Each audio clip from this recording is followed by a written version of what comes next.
शरण्ये त्र्यम्बके गौरी नारायणी नमोऽस्तुते।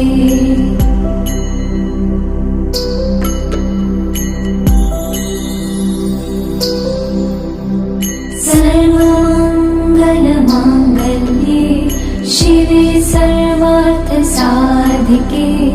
शरण्ये त्र्यम्बके गौरी नारायणी नमोऽस्तुते।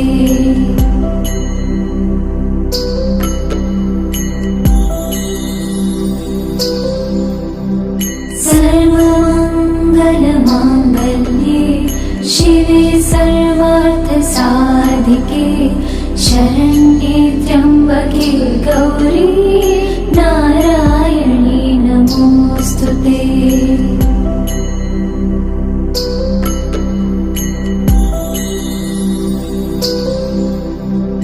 वरदा हरी विठ्ठल श्री ज्ञानदेव तुकाराम अवधूत चिंतन श्री गुरुदेव दत्त।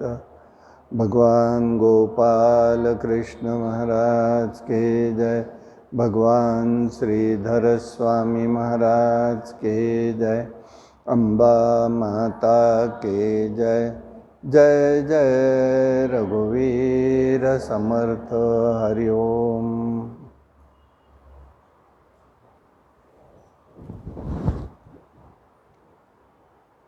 जन्मेजयाला व्यास महर्षी हे देवी भागवत म्हणून सांगतायत। भगवती शक्तीचं कार्य कसं चाललंय हा विचार सगळा या ठिकाणी मांडलेला आहे।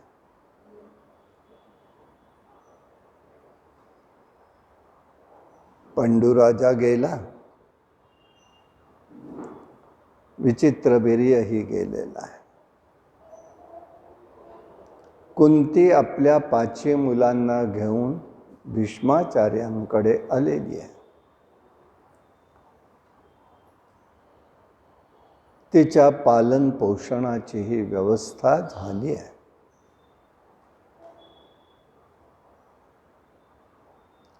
द्रौपदी 5 पतींची भार्या आहे। कृष्णाची भगिनी सुभद्रा अर्जुनाची पत्नी झाली आहे।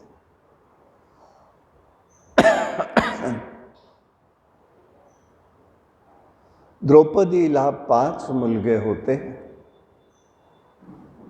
सुभद्रेला अभिमन्यू होता। राजा परीक्षित हाच अभिमन्यूचा मुलगा आहे। त्याचं रक्षण परमात्म्याने केलं। रक्षण केलं म्हणजे ते माया शक्तीच्या महामायेच्या आश्रयाने त्याचं रक्षण झालेलं आहे। महायुद्धात द्रौपदीचे 5 पुत्र गेले। अभिमन्यू पण गेलेला आहे।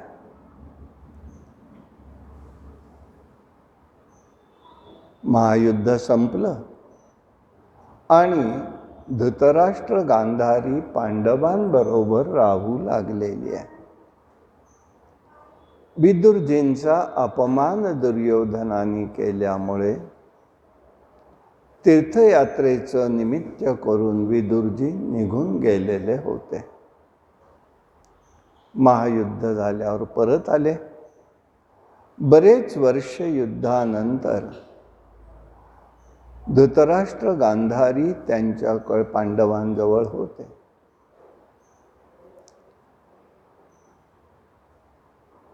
धृतराष्ट्राच्या मनात आलं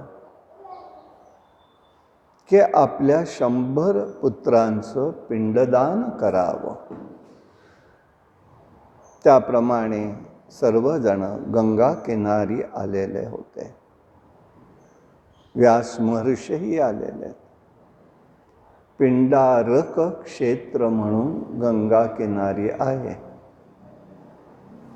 अलकनंदेला ही एक नदी येऊन मिळते। त्या क्षेत्राला पिंडारक असं म्हटलेलं आहे।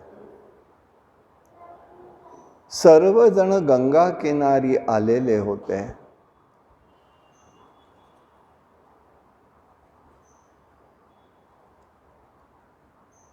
व्यासांनीही कुंतीचं दर्शन घेतलं.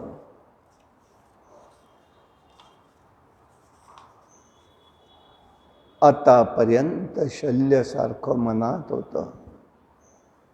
मी कर्णाला न्याय देऊ शकले नाही.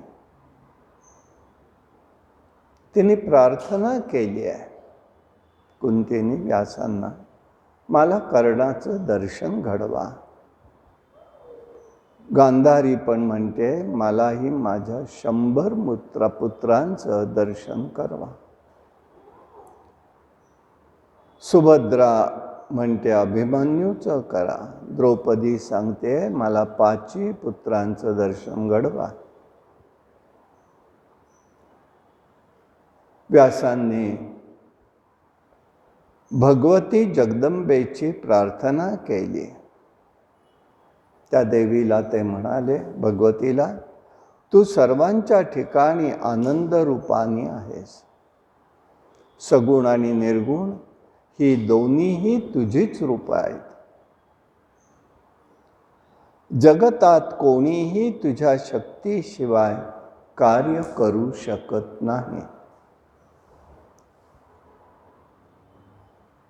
यामुळे या सर्वांना त्यांना वाटतंय त्या पितरांचं दर्शन घडव. मृत झालेल्या देहाचं पुन्हा दर्शन त्यांना दे. त्या देहांना व्यक्त कर.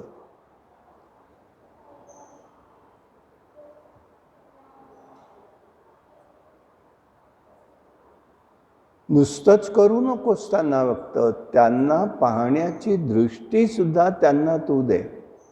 नुसतं असून उपयोग नाही आहे. असे सूक्ष्म देहांचं दर्शन घडावं लागतं आणि ते पाहण्याची दृष्टीही असावी लागते. नुसतं दर्शन होत नाही, लक्षात ठेवायचं आहे. आणि म्हणून त्यांनी त्यावेळेला, हे बघा महाभारतातलाच प्रसंग आहे, भगवंतानी विराट दर्शन प्रगट केलं, पण ते दुर्योधन पाहू शकला नाही. केवळ कोणी पाहिलं? भीष्माचार्यांनी पाहिलं, विदुरांनी पाहिलं, पण त्या इतरांना दर्शन झालं नाही. आणि म्हणून सर्व आताचा दर्शन त्यांना दिलेलं आहे. सगळ्यांचं दर्शन झालं. आणि मग कर्णप्रयागला, त्या ठिकाणी कर्णाचं दर्शन तिला झालेलं आहे.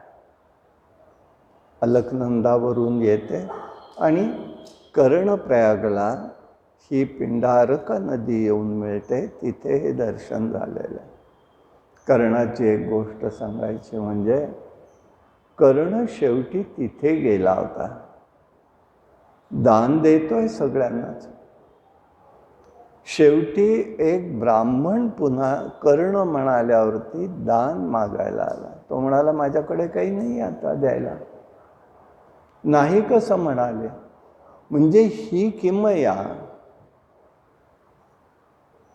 हे आपल्याकडलं एक फार मोठं संशोधन होतं आणि कार्यही तशी घडत होती. ते म्हणाले, नाही कसं म्हणतो? तुझ्या मुखामध्ये सुवर्णाचा दात आहे, तो दान कर. ठीक आहे म्हणाला, माझ्या लक्षात आलं नाही, क्षमस्व. आणि तिथे त्याने आपला सुवर्णाचा दात उपटून त्याला तो दान दिलेला आहे. म्हणून त्याला तिथे कर्णप्रयाग असं म्हणतात. सगळेच जणांना दर्शन झालं, समाधान वाटलं. आणि सगळेजण हस्तिनापूरला परत आलेले आहेत. विदुरांनी धृतराष्ट्र गांधारी यांची कानउघाडणी केली आणि ते म्हणाले, इथे आता राहून उपयोग नाही, तुम्ही वनामध्ये जाऊया आपण सगळेच जण. बरोबर गेलेले आहेत आणि तिथे त्यांनी आपला देह गंगा किनारी पुढे सोडलेला आहे. धर्मराज शोक करतो. मी आता काय करावं म्हणाला, सगळेच जण गेले. म्हणून तो त्या ठिकाणी नारदांची भेट होते. आता देहही माझा कधी पडेल हे सांगता येत नाही. म्हणून त्यांनी अर्जुनाला द्वारकेला पाठवलंय. तिकडला वृत्तांत काही बरेच दिवस झाले कळलेला नाही. वसुदेवानीही इकडे यज्ञ केला होता. ब्राह्मणांची परीक्षा पाहिजे म्हणून कृष्णांच्या मुलाकडून गर्भवती स्त्रीचं रूप सांबानी घेतलं आणि तो त्या ठिकाणी गेलेला आहे. शाप जरी झाला तरी त्याला फलोन्मुखता देण्याचं कार्य ही जगदंबा शक्ती करत असते. इच्छा जरी झाली तरी पुढे क्रियाशक्ती रूपानी ही भगवती कार्य करत असते. म्हणून सगळ्यांनाच अशा या शक्तीची उपासना करणं अत्यंत गरजेचं आहे.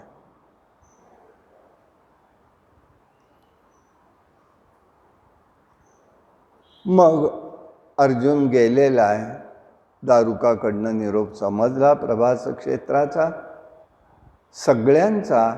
आणि त्यावेळेला त्या सांबानी स्त्रीचं रूप धारण करून हिला पुत्र काय होईल या कृष्णाच्या मुलांनी ऋषींची छेड काढल्यासारखं केलं. परंतु अंतर्ज्ञानाने त्यांनी ओळखलं आणि सांगितलं, बाबा रे, हिच्या उदरी मुसळ होईल आणि हे मुसळ तुमच्या कुळाचा क्षय करेल.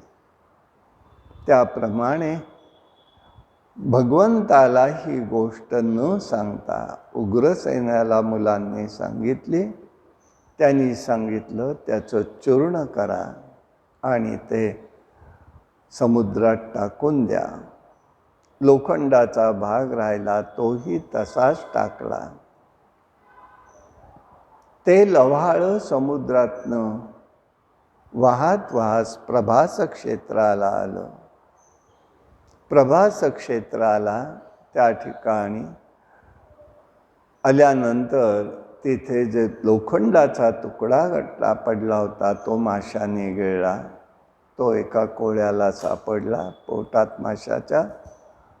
तो मासा त्याने चिरला तर त्याच्यामध्ये त्याला तो लोखंडाचा तुकडा मिळाला. तो त्यांनी एका व्याधाला दिला. तो त्यांनी त्याचा बाण केला आणि तो बाण ठेवून दिला. जेव्हा द्वारकेत उत्पात होऊ लागले, ऋषींचा शाप झाला, तेव्हा कृष्णाने सांगितलं, सर्व जणांनी आपण प्रभास क्षेत्राला जाऊ. आता सगळं निर्वाणाचं कार्य त्याला करायचं होतं.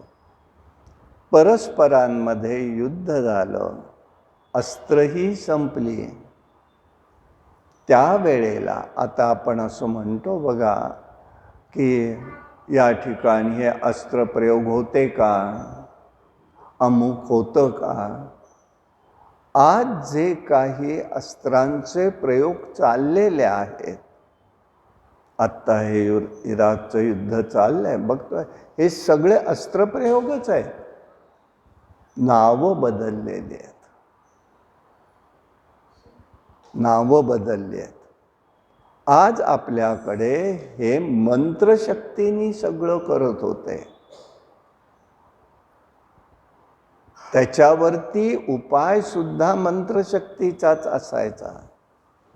ही मंत्रशक्ती फलोन्मुख होणं हे भगवती शक्तीचं कार्य आहे. थोडक्यामध्ये सुप्रीम बॉडी ज्याला म्हणतो आपण, शक्ती आहे एक, त्या शक्तीचं अव्यक्त आहे, तिचं प्रगटीकरण होत असतं, ते क्रियेनी होतं, दिसतं आपल्याला. ही क्रिया जी आहे ती जगदंबा शक्तीची आहे आणि म्हणून त्याचा योग्य तो वापर झाला पाहिजे.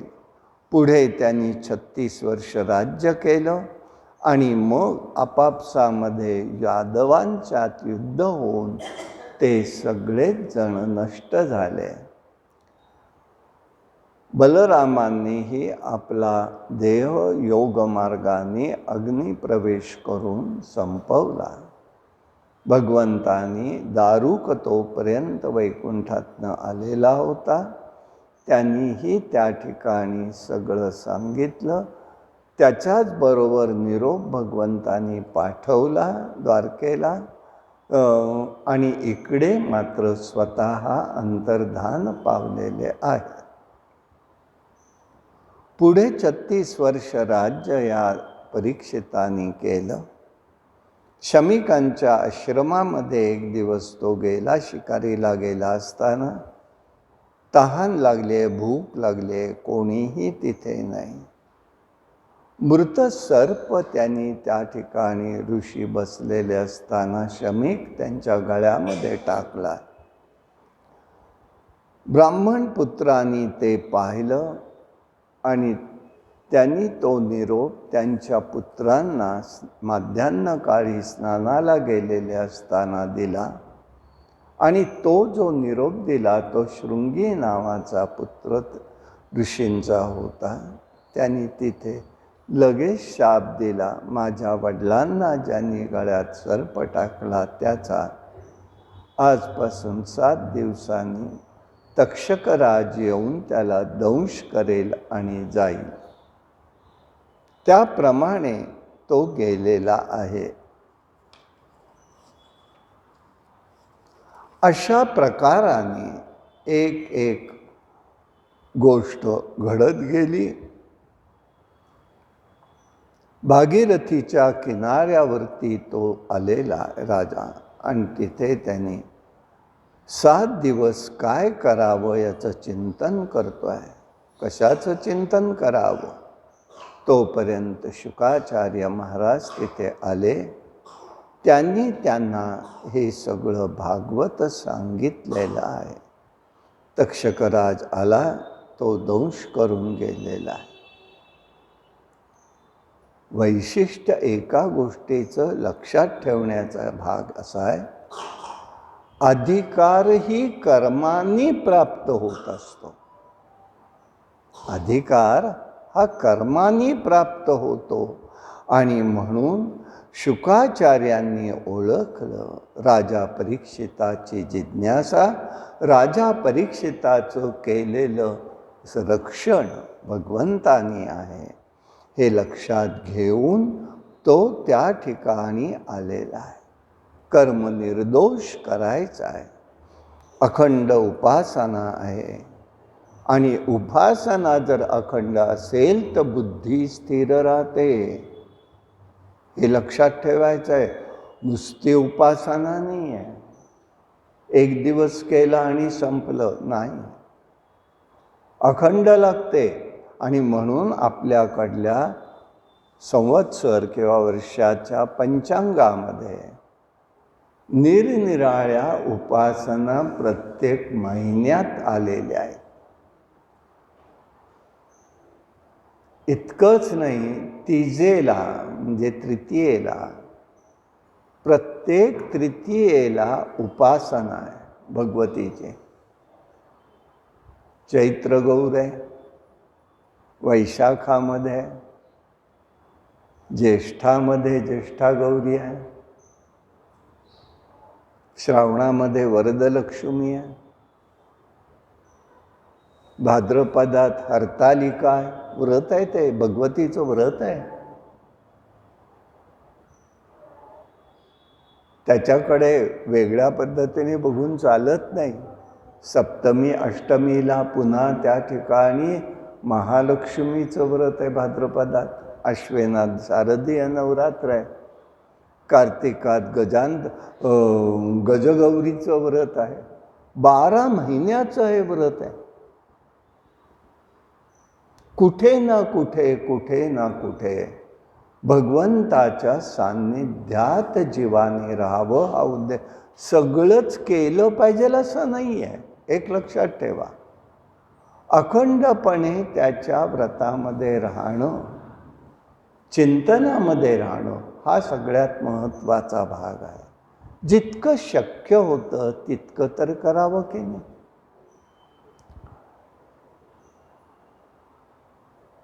महात्म्यांकडे जाऊन वारंवार किंवा भगवंताकडे जाऊन द्या म्हणू नये. अनुग्रह द्या कोणालाही सांगू नये. आपल्या कर्माने त्याच वेळेला ती परमात्म शक्ती, भगवती शक्ती प्रेरणा देते आणि अनुग्रह होतो. कर्म निर्दोष हवाय. सत्संगती मिळाली तर परीक्षिताने आपला देहाचं कसं पाहिलं हे बघितलेलं आहे. आणि म्हणून भागवत ऐकावं, भगवतीचं चरित्र ऐकावं, श्रद्धा ही उत्पन्न झाली पाहिजे. श्रद्धा ही 2 प्रकारची आहे. श्रद्धेला सुद्धा या देवी सर्वभूतेषु श्रद्धारूपेण संस्थिता नमस्तस्यै नमस्तस्यै नमस्तस्यै नमो नमः. सप्तशतीमध्ये मार्कंडेय ऋषी सांगतायत. आणि म्हणून ज्ञानपूर्व श्रद्धा आणि ज्ञानोत्तर श्रद्धा. ज्ञानपूर्व श्रद्धेत कर्म चांगली घडत असतात. म्हणून ऋषी मंडळी संतांची बुद्धी उत्तम असते. दधामी बुद्धी योगम तम तेन मामुपयन्ति ते. भगवंत सांगतायत. आणि तसं पाहिलं तर ईश्वराकडून मिळालेली बुद्धी स्वतंत्र आहे.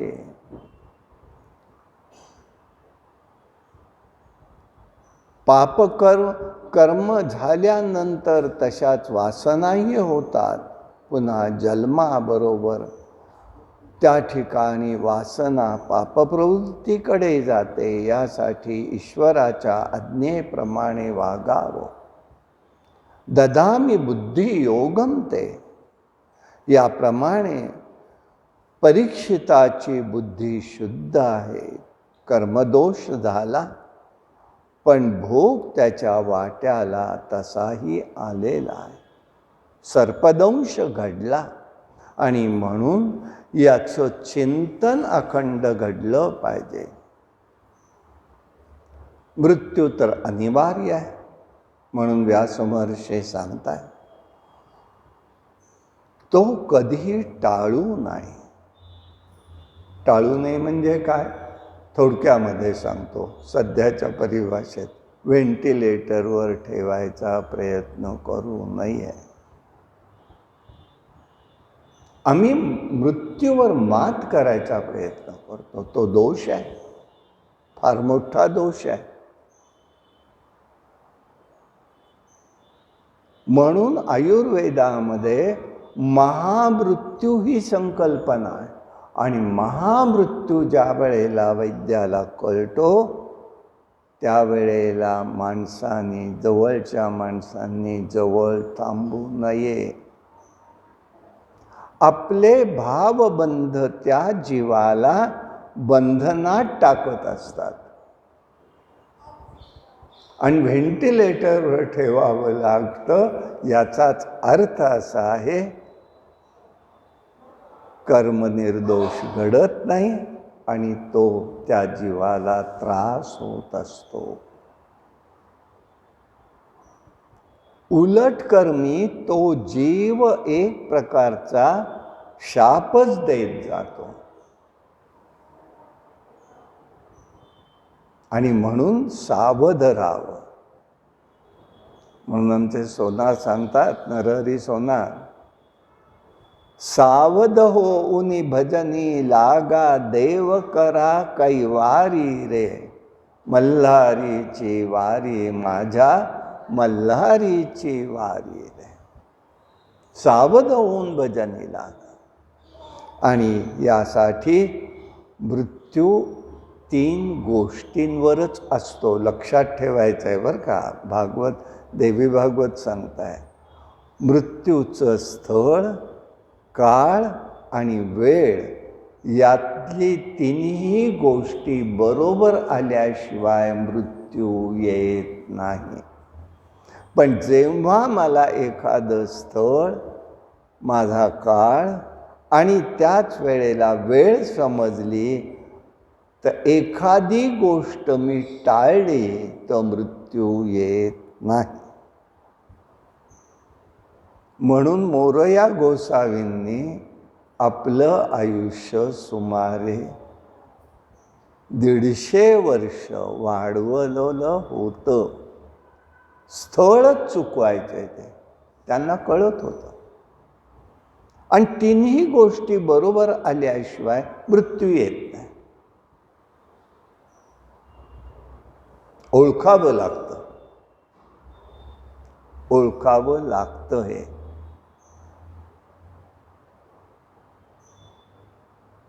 आपल्यात एक साधक आहेत, ओळखलं त्यांनी. आपल्या पतीचं डॉक्टरांनी सांगितलं, तात्काळ निर्णय दिलेला आहे, स्वतःहून निर्णय दिला, नाही हे असलं काही करू नका, मी घरी घेऊन जाते, आहेत तोपर्यंत त्यांची मला मनापासून सेवा करता येईल. केवढा निर्णय आहे, आदर्श आहे, आदर्श आहे तो.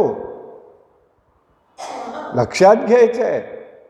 विरोध केला सगळ्यांनी, पण नाही म्हणाल्या. मला व्हेंटिलेटरवर आतमध्ये ICU ते ठेवणार, ते काय करतील माहिती नाही, आणि आपण वाट बघत बसायचं हे नको. निर्णय एकट्या खंबीरतेने घेतला. हे आपल्या श्रवणाचं फळ आहे. आपल्या म्हणजे जे काही तुम्ही धार्मिक उपासना करता त्याचं फळ आहे, हे लक्षात ठेवायचं आहे. फळ आहे ते, उपासनेचं फळ आहे फार मोठं.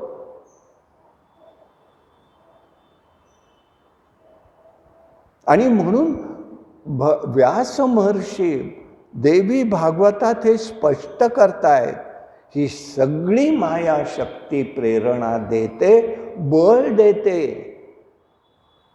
आणि आपल्याला त्यातून परावृत्त करत असते. पुष्कळ विषय. याच बसल्यात समोर मंदाकिनी कुलकर्णींच्या सुनबाई आहेत. अहो, कॅन्सर झालेला सांगितलेलं नाही आहे. सगळे मुलं मुली उपासना करतायत, त्या सेवा करतायत. जोशी हॉस्पिटलला ठेवावं लागलं, भेटायचं नाही, निरोप मिळाले. पण काय झालं मला माहिती नाही, मला काहीतरी प्रेरणा आतून झाली, नाही आज आपल्याला भेटायचं, देऊ देत निरोप त्यांनी. त्याच बाजूला बँक, म्हणून मी तिथे गेलो आणि लगेच त्याचं भेटायला राहवलंच नाही, गेलो. मुलगा होता,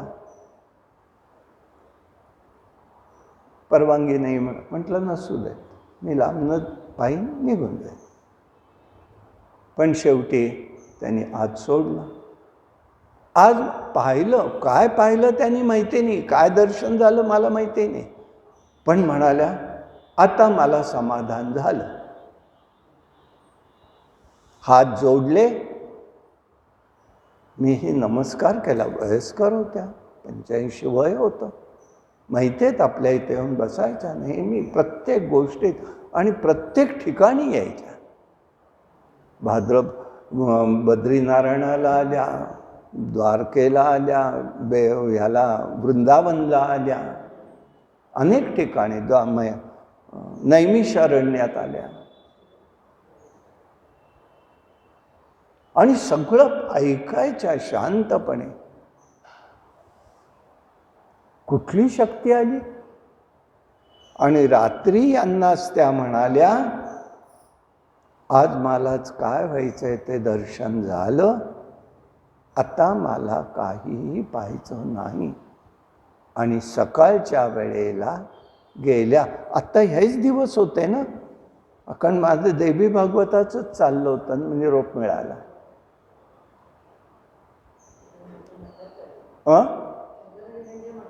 हो हो हो तिथे हो निरोप. आणि मग तिथून मग नंतर मी तिकडे गेलो होतो. इतकं म्हणजे हे मी काय सांगतोय, बुद्धी शुद्ध होते, कशात अडकत नाही जीव. साधना करणारे कितीतरी असतात, पण शेवटी काय होतं सांगता येत नाही. पण आज ह्या लोकांनी आपल्याकडे सगळं प्राप्त करून घेतलं. हे निर्दोष कर्म आहे, हे निर्दोष कर्म आहे, लक्षात घ्या. हे आपल्याला साधायचं आहे. आणि हे थोडं, हे बघा, हा सगळा भागवत होणार नाही वस्तुस्थिती. कारण 18,000 मंत्र आहेत, अनेक ठिकाणी दोन्हीकडे सारखं आहे. पण त्यातल्या त्यात जे जे वेगळं आहे तेवढाच भाग मी इथे सांगतोय, पण अनुषंगाने. भगवती कार्य भगवंत कसं करतो? वनामध्ये पांडव आलेले आहेत. काय करतील 5 जण? राजाची मुलं आहे. भगवंताला काळजी वाटली, द्वारकेचा राणा पांडवा घरी. धर्मराजांनी सूर्य उपासना केलेली आहे, लक्षात घ्या. कोणी काय केलं? सूर्य उपासना केली. सूर्यानी एक थाळी दिलेली आहे. कोणाची सोय केली सांगा तुम्ही? कोणाची केली सोय? सोय केली ती द्रौपदीची केली आहे. भगवंतानी, ही भगवती शक्ती आहे. प्रेरणा देणारा कोणीतरी वेगळा असतो. आणि काय सांगितलंय? तिच्या इच्छेप्रमाणे त्या थाळीला प्रार्थना केली की अन्न पदार्थ निर्माण होईल. पण एक अट आहे, तिचं जेवण झालं की पुन्हा त्या थाळीतनं त्या दिवशी पदार्थ येणार नाही. हे रक्षण करणारा कोण होता? तो परमात्मा. हे त्याच्या ठिकाणी आहे. देवालाही गुणगान ऐकावंसं वाटतं बरं का. म्हणून हे त्या ठिकाणी आपल्याला साक्ष रूपाने असतात, त्यांनाही बरं वाटत असतं. आणि त्याप्रमाणे तिथे व्यवस्था केलेली आहे. आणि म्हणून कार्यसिद्धीसाठी सुद्धा मणी, मंत्र, औषध याचा प्रभाव असतो. त्याचं ज्ञान असणं आवश्यक आहे. एक मुनी होते, त्यांची भार्या अप्सरा होती. ती भार्या आपलं आयुष्य देऊन मंत्र सामर्थ्याने त्यांनी जिवंत केलं. सारांश एवढाच आहे, मनुष्याने फक्त दैवावर हवाला ठेवू नये. असेल हरी तर देईल खाटल्यावरी, म्हणता कामा नये. प्रयत्नशील पाहिजेल आहे, परंतु मनशक्ती ढळेपर्यंत प्रयत्न करू नये. मनशक्ती ढळता कामा नये. कठोरपणे याचं पालन केलं गेलं पाहिजे. कठोरपणा म्हणजे कुठला आहे? निश्चयात्मक बुद्धीचा. तपस्येचा कठोरपणा नाही, निश्चयात्मक बुद्धीचा. आणि म्हणून समोर अन्न ग्रहण करण्याचं सुद्धा कर्मात असावं लागतं, प्रारब्धात असावं लागतं. नाही तर समोर पदार्थ आहे, जाईल की नाही पुढल्या क्षणाला मुखात सांगता येत नाही, सांगता येत. म्हणून प्रयत्न करून यश आलं नाही तर दैव म्हणावं, समाधान मानावं.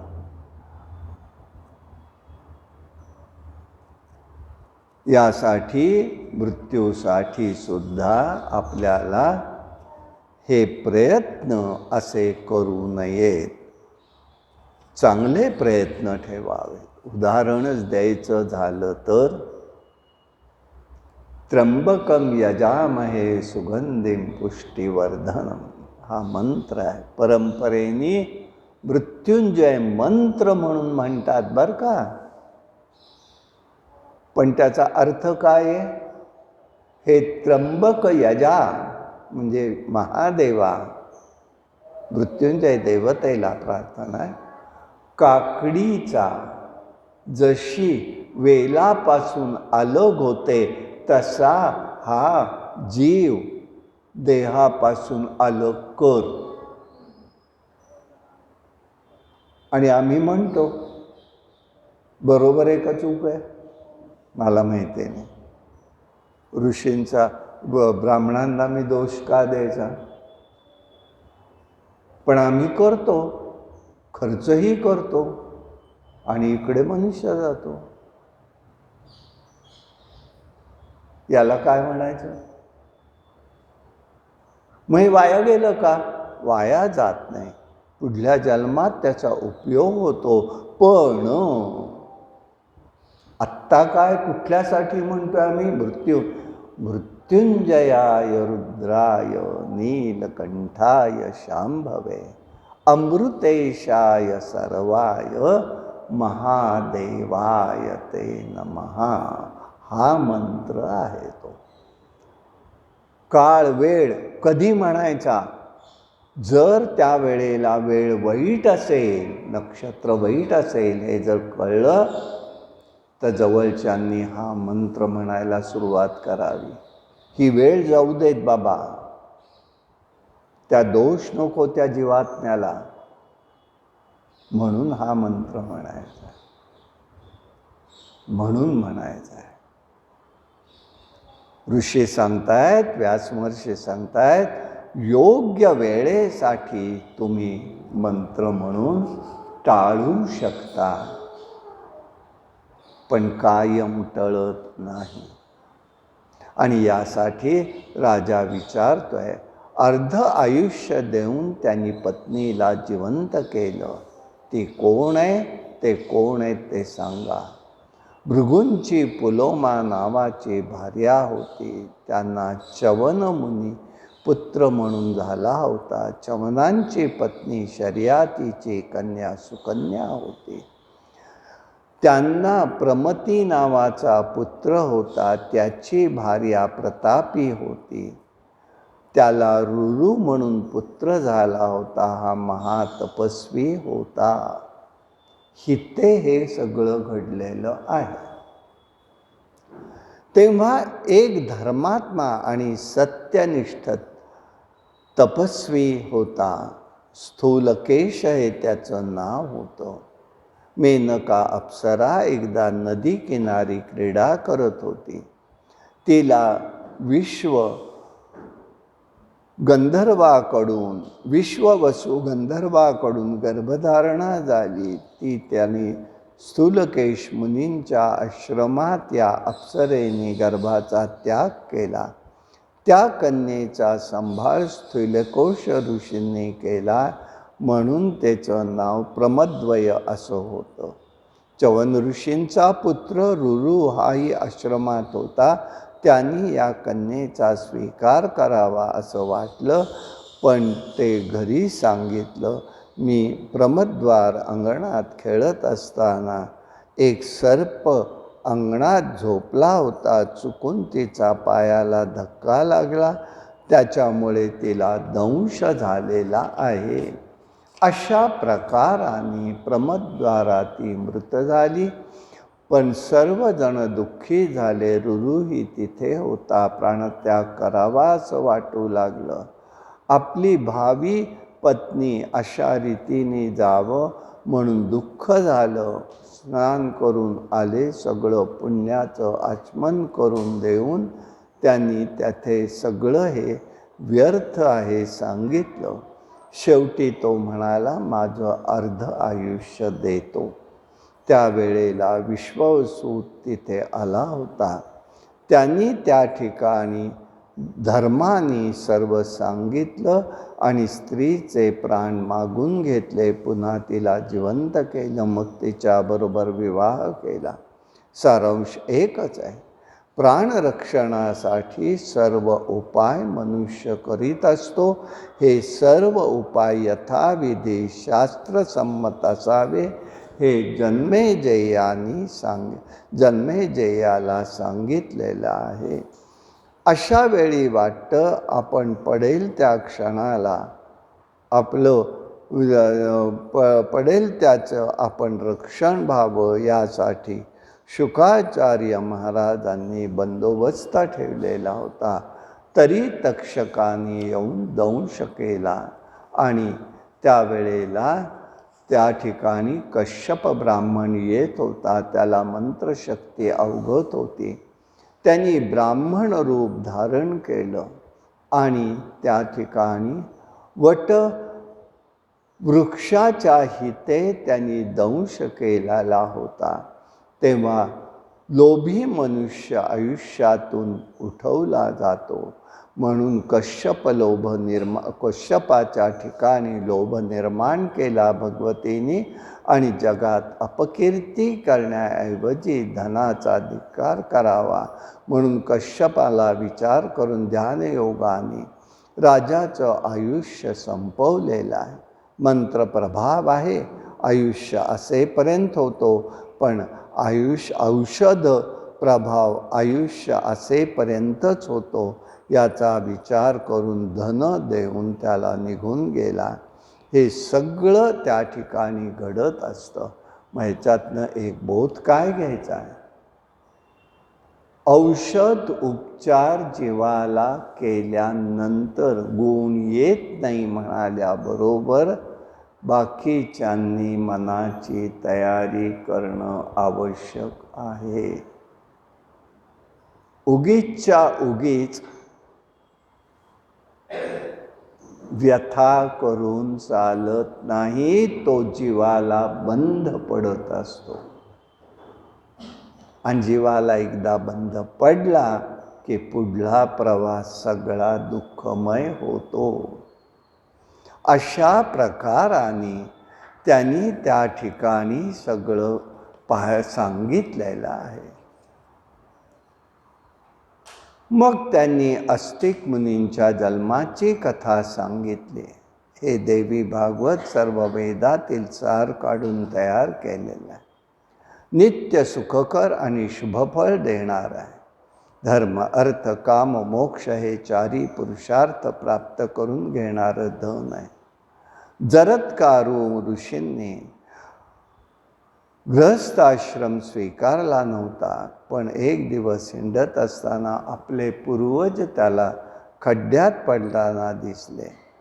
लोंबकळतायत, तू विवाह कर म्हणजे आम्हाला आनंद होईल, आमचा वंशज होईल आणि पिंडदानामुळे आम्ही दुःखमुक्त होऊ. आज जो काही सगळा प्रकार चाललेला आहे त्याला या ठिकाणी उत्तर आहे.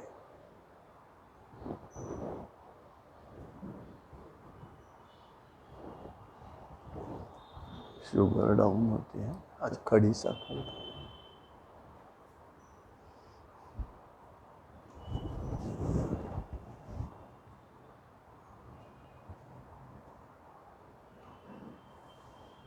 आणि म्हणून मग आम्हाला दुःखमुक्त कर असं त्यांनी सांगितलं. म्हणून हे आता जे ज्ञानप्रबोधिनी नावाने जो काही विधी निघालेला आहे तो पूर्णपणे, ते म्हणू देत शास्त्रीय, पण पूर्णपणे अशास्त्रीय. 10 दिवसात सगळेच विधी उरकायचे हे विरुद्ध आहे शास्त्रधर्माच्या. दिवस आहे, निमित्त आहे, काय काय करायचं असतं त्याला तिथे बंधन आहे, अर्थ आहे. कदाचित कधी काळात आपल्याला जमलं, सगळ्यांचीच इच्छा असेल तर खरंच गरुड पुराण ऐकूया. आणि ते केव्हाही ऐकायचं आहे बरं का, तेथे बंधन नाही. ही एक परंपरा रूढी पडलेली आहे की त्याच 10 दिवसात ऐकायचं. अतिशय. आणि ते ऐकवतात काय, फक्त त्याच्यातला प्रेत खंड जो आहे तोच प्रेतकल्प तोच ऐकवतात 21 अध्याय. ते अत्यंत चुकीची गोष्ट आहे. सबंध गरुड पुराण हे मानवी जीवनाला उपकारक, लक्षात ठेवा मी काय सांगतोय, आणि मार्गदर्शक आहे. प्रेतकल्प हा जो सांगितलेला आहे तो तुम्ही जीवाची त्याची कशी देहाची व्यवस्था लावायची यासाठी आहे. पुढे तो काय काय होणार आहे ते त्याचं सांगितलेला प्रवास आहे. म्हणजे आमच्याकडे केवढं सूक्ष्म दर्शन आहे, विचार करा, केवढं सूक्ष्म दर्शन आहे. आणि हे आवराट पाऊरकासारखं आपलं केव्हाही काहीही करायचं, आणि घरामध्ये, आणि त्याचं आम्हाला भूषण झालंय.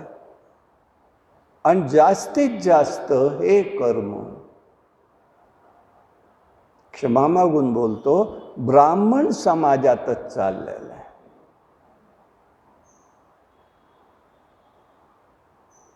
ही अत्यंत वाईट गोष्ट आहे, करू नये. आणि तोच विचार त्यांनी इथे सांगितला. बाबा रे, दुःखमुक्त, कारण आपले पूर्वज पिंडाशिवाय मुक्त होत नाही. म्हणून श्राद्धाला 4 पर्याय दिलेले आहेत.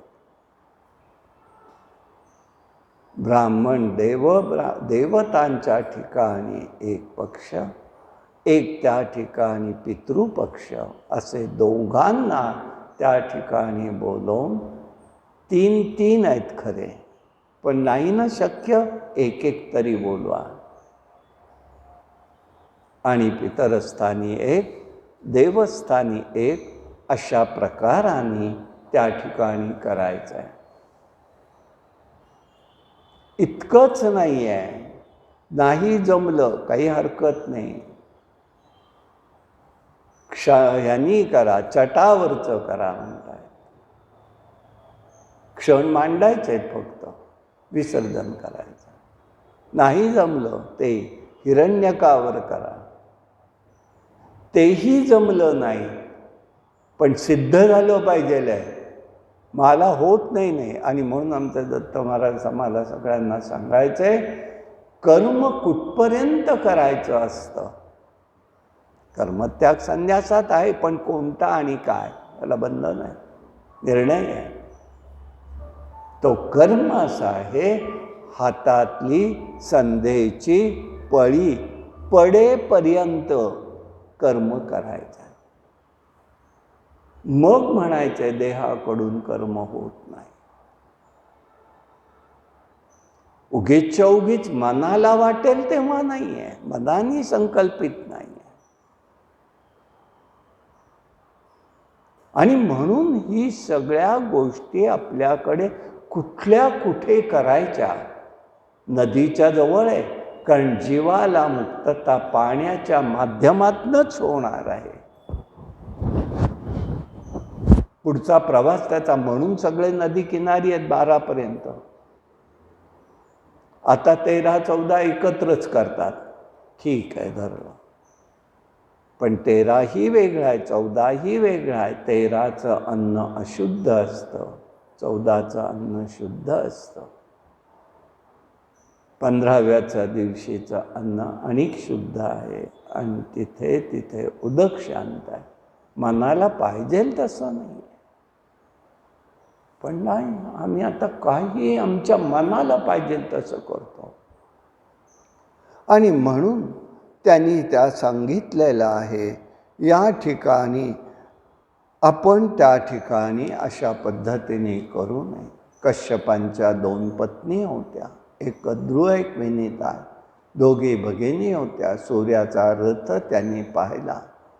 कद्रू आणि विनिताला ती म्हणते, सूर्याच्या रथाला अश्व कोणत्या वर्णाचा आहे? तेव्हा विनिता म्हणाली, अश्व हा पांढऱ्या वर्णाचा आहे.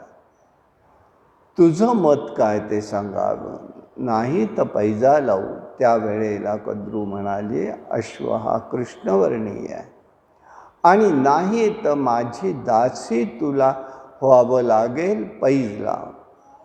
लगेच कद्रूंनी आपल्या सर्परूपी पुत्रांना सांगितलं, अश्वाच्या शरीरावर जितके केस आहेत ते कृष्णवर्णीय करावेत, नाही तर तुम्हाला जन्मजेयाच्या अग्निमुखी पडावं लागेल. सर्पांनी अश्वाचे पुच्छ वेढले आणि मातेची मर्जी सांभाळण्यासाठी त्याचा रंग काळा केला. दोघांनी अश्व पाहिला तर कृष्णवर्णीय आहे हे त्यांना लक्षात आलेलं आहे. अशा प्रकाराने त्यांनी त्या ठिकाणी हे सगळं स्वरूप दाखवून दिलेलं आहे.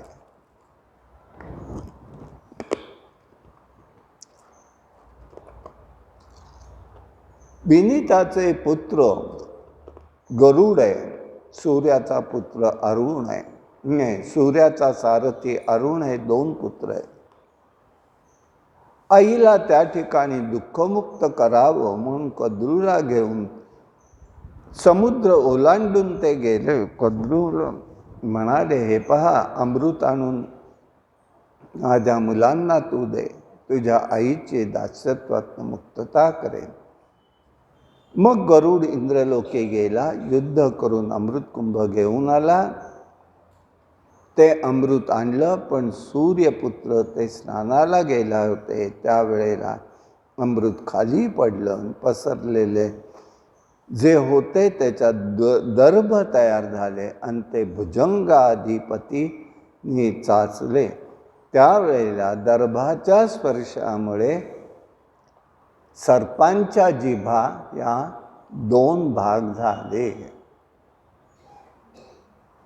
वासुकी प्रभूती नावाचा नागोता मातेचा शाप झाला. तो ब्रह्मदेवांना शरण गेला. त्याने निवेदन केलं, जरत्करूला महामुनी आहे, त्याच्या नावाची तुमची भगिनी आहे ती अर्पण करा. त्याप्रमाणे जो पुत्र होईल तो आस्तिक असेल आणि त्याचं रक्षण आपण करावं. अशा प्रकाराने एकातनं एक गोष्ट सांगितली. आणि पुढे वासुकीने इथे अनेक मंत्र आलेले आहेत. सर्पाचा मंत्रही यात आला आहे. मी आत्ता सांगणार नाही, सांगायचा नसतो म्हणून नाही, तर इथे तोही आलेला आहे. तो कसा घ्यावा, काय करावं हे त्याला त्यांनी सांगितलेलं आहे. त्यावेळी जरत्करूंनी सांगितलं, जेव्हा मला अप्रिय असं कृत्य करेल तेव्हा मी त्याचा त्याग करेन. ही अट जरत्करूच्या भगिनीने मान्य केली. एकदा वनामध्ये एक शुभ्र पर्णकुटी करून ते राहू लागले. उत्तम क्रीडा करीत संसार चालला होता. जरत्करू झोपला होता. त्याच्या पत्नीने सांगितलं, मला उठवू नकोस. झोपी गेला. सूर्यास्त झाला, संध्येची वेळ झाली, टळेल म्हणून तिने उठवलं नाही. उठवावं तर धर्मसंकट नाही, पण उठवलं तर धर्मही घडणार नाही. धर्मलोपापेक्षा पती त्याग करेल यात तिने योग्य समजलं आणि पतीला उठवलं. निद्राभंग केला म्हणून पतीने पत्नीला शाप दिलेला आहे. तिला वासुकी बंधूकडे पाठवून दिलं. तेव्हा ती गर्भवती होती. तिला अस्तिक नावाचा पुत्र झाला आणि जन्मेजय मुनींनी मातृवंशाच्या रक्षणासाठी मग त्या ठिकाणी यज्ञ थांबवला. त्यावेळेला कुळातील मुनींना तू मान दिलास व जन्मेजयाच्या यज्ञात सर्पयज्ञ थांबवलास. या अस्तिकाने हा प्रयत्न केलेला होता. त्यावेळेला त्यांनी सांगितलं की इंद्रतक्षकाय स्वाहा करू नकोस, कारण त्याला अमृत मिळालेलं आहे, होणार नाही, जीवाचा अभिश्राप घेऊ नकोस. म्हणून त्या ठिकाणी म्हटलं असं आहे, कुळाच्या अभ्युदयासाठी या जगदंबेची प्रार्थनेची उपासना असावी. म्हणून ही व्रत आहेत आपल्याकडे. त्यातलं प्रामुख्याने व्रत म्हणजे हे नवरात्र उपासना. या शक्तीने ही भगवती सदा सर्व काळ मनुष्याजवळ राहत असते. भगवती जगदंबा शक्ती सर्व कार्य करते. कुलस्वामिनी रूपात कुळाचं रक्षण करते. राज्यामध्ये राज्यलक्ष्मी आहे, घरामध्ये गृहलक्ष्मी आहे. आणि म्हणून त्यांनी इथे सांगितलं सगळ्या स्त्रिया ह्या म्हणजे भगवती देवीचंच रूप आहेत, परंतु यामध्ये फक्त एकच गृहिणी असते, बाकी सगळ्या मायावी स्त्रिया असतात. आणि त्यासाठी त्यांनी सांगितलं इथे की ह्या कोण असतात, तर त्यांनी सांगताना सांगितलंय ही जी स्त्री असते ती कोण असते, तर जी रागवल्यावर तात्काळ शांत होते ती गृहिणी, बाकी सगळ्या मायावी स्त्रिया. म्हणून सगळेजण सांगतात सावध रहा. म्हणून सांगत असतात बंधनात पाडणारी ही महामाया शक्ती आहे. म्हणून इथे आपल्याला सावध राहायचं असतं. आता एकच गोष्ट सांगतो आणि हा विषय थांबवतो. असं आहे की आपल्याकडे दरमहा तिथीला वर्षभर श्राद्ध करायचं असतं. आता काळानुरूप हे अवघड आहे, खरंच अवघड आहे, कोणालाही असो हे अवघड आहे. म्हणून त्या ठिकाणी त्यांनी मी हा पर्याय एक प्रेरणेतला आहे असं समजा. कोणी कोणाकडे गेलं तर वर्षभर त्या तिथीला निदान शिधा काढावा, त्या स्मरणाने ब्राह्मणाला द्यावा. नाही कारण ते दान घेतात म्हणून नाही. आता परवा मी असं ऐकलं म्हणून बोलतोय मी, इथे त्याचे उल्लेख आलेले की हे नवरात्राच्या सवाष्णी करून करायचं आहे काय. आमच्या एका विशाल महिलेनी काय केलं, घरात सगळा स्वयंपाक केला,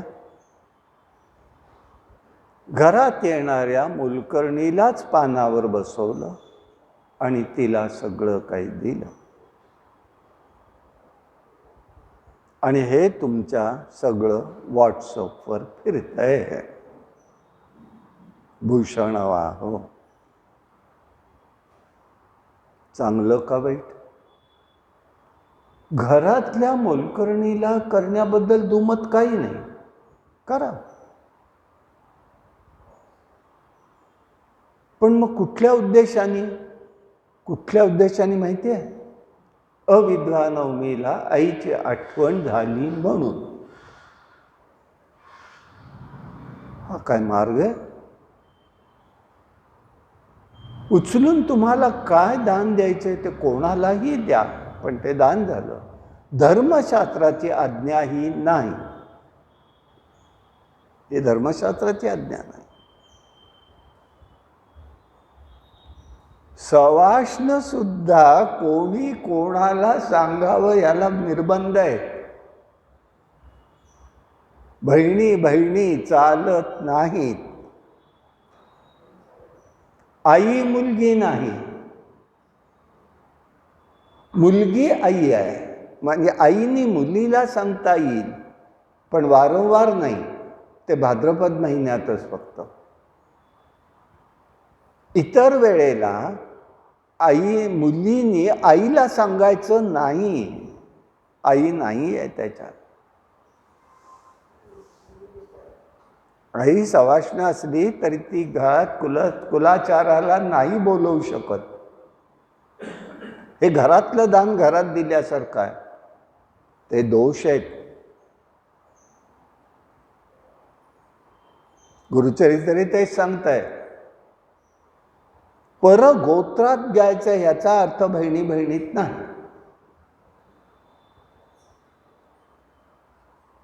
आणि म्हणून त्या तिथीला आपण त्या पद्धतीने, आणि नाही अगदी झालं तर कोणालाही तुम्ही त्या तिथीच्या निमित्ताने द्या, पण तो शिदा द्या, पण स्मरण राहू दे. मग कुलाचार करायचे का नाही, कुलधर्म करायचे, सगळे करायचे, पण त्या ठिकाणी त्याचं अवडंबर नाही. दिवाळी करायची आहे, पण दिवे लावून नाही, वर्षभर दिवे लावून.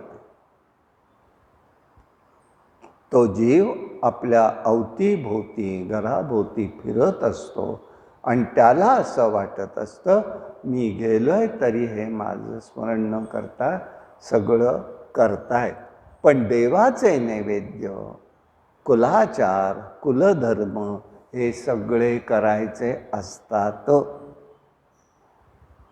गणपती आहेत, गौरी आहेत, करायचे नाही असं नाही. आम्ही सगळंच गुंडाळून उलटन सुलटन काही करत असतो मनाने, नाही आहे तसं. आणि म्हणून हे लक्षात ठेवायचं. यासाठी पूर्ण विस्तार 47 अध्यायात हा सगळं वर्णन केलं. मी तुम्हाला एवढ्या वेळात सांगितलं काय करा, काय करू नका. आणि ही सगळी भगवतीची प्रेरणा आहे ते म्हणतात. अशा पद्धतीने यांनी सांगितलं. आता जो काही विषय सांगितलेला आहे तो आपण उद्या बघू. हे सगळं पूर्ण होईल असं दिसत नाही आहे बरं का. हे कोणातच आम्ही काय झालं होतं, हे सगळं आम्ही पुराण महिनाभर घेतलेलं होतं. मला वाटलं यावेळेला निदान थोडा भाग तर येईल, तर नाही, आवरत नाही. माझी चूक आहे ती, नाही आवरत. आणि मला ते उगीच काहीतरी सांगून पुढे जायला माझं धारिष्ट होत नाही आहे. माझी चूक असेल कदाचित. उगीच पळवायचं म्हणून पळवणं असं नाही करता येत, पण निदान सूत्र तरी माहिती असू दे. आणि आता आपण प्रत्येक दिवसाचं चरित्र जे आहे ते ह्याच्यात जसं आलं नवरात्रातलं त्या पद्धतीने आपण घेऊया, म्हणजे तो कुठेतरी आवर राहील. कायेन वाचा मनसेंद्रिये वा बुद्ध्यात्मना मा प्रकृती स्वाहा. नारायणाय ते समर्पयामि. हरि ओम तत्सत. विठ्ठल विठ्ठल विठ्ठल विठ्ठल विठ्ठल विठ्ठल विठ्ठल. पुंडलिक वरदा हरी विठ्ठल. श्री ज्ञानदेव तुकार. अवधूत चिंतन श्री गुरुदेव दत्त. भगवान गोपाल कृष्ण महाराज के जय. भगवान श्रीधर स्वामी महाराज के जय. अंबा माता की जय. जय जय रघुवीर समर्थ.